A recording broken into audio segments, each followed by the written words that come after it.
Kuna wakati wa naogopa hata kueleza jambo kwa hofu kuwa wenzangu wasiseme basi kila kitu huyu Muhammad Said anajua, lakini kwa ufupi kuwa nitajieleza, na wala si kwa kutaka kujionyesha kama mimi ni mjanja kushinda watu wengine, lakini kuonyesha kuwa haya mambo ambayo mimi nazungumza ni mambo ambayo ni maisha yangu, nimeishi katika maisha haya. Nimemsoma Malcolm X, kitabu cha Alex Haley, labda niko form 1 au 2 na umri labda miaka 15 na 6, mtu mdogo.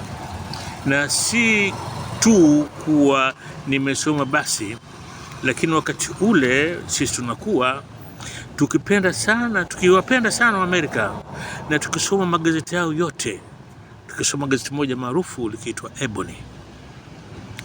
Historia ya Malcolm X si kama hapa ninavyosikia mtu anasema ati Malcolm X alikuja akawa Christian conservative. Hapana.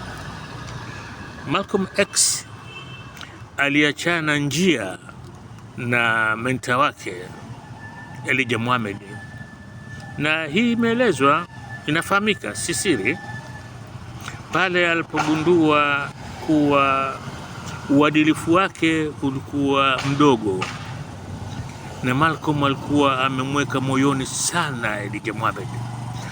Unaweza kusikiliza hotuba zake, utaliona hili na ukasoma historia yake.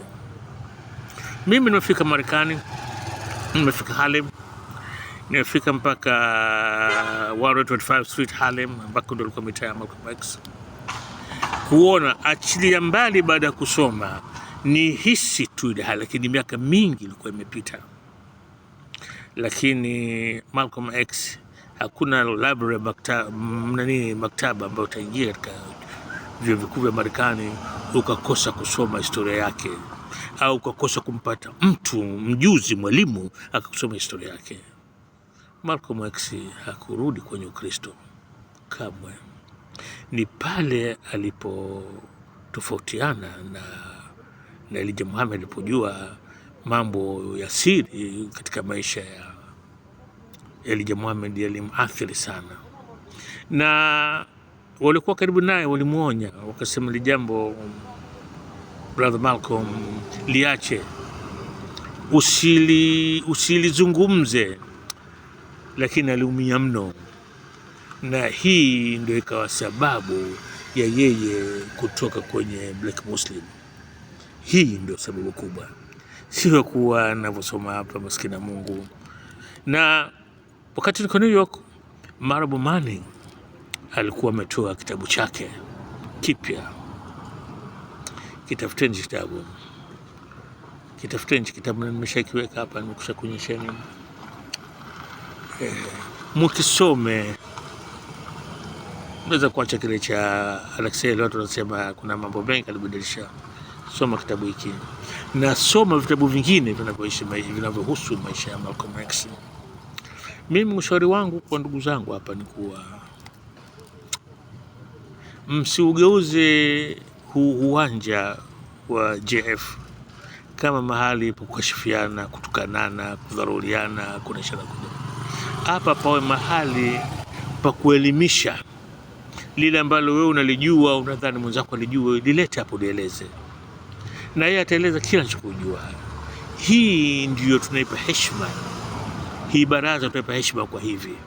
Lakini kujiandikia vitu ambavyo huna ukanavyo, hujasoma, hujui, kwa kweli haipendezi. Haifai mtu kuzungumza jambo ambalo wewe hulijui kabisa.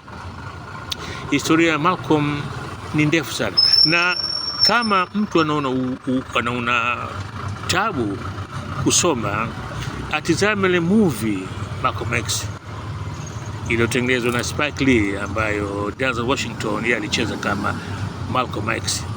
Mimi movie nimeiona miaka mingi, na niliona nikiwa Cardiff, Uingereza, mwaka wa 92 ilipotoka, na nilikuwa kuiona gala opening.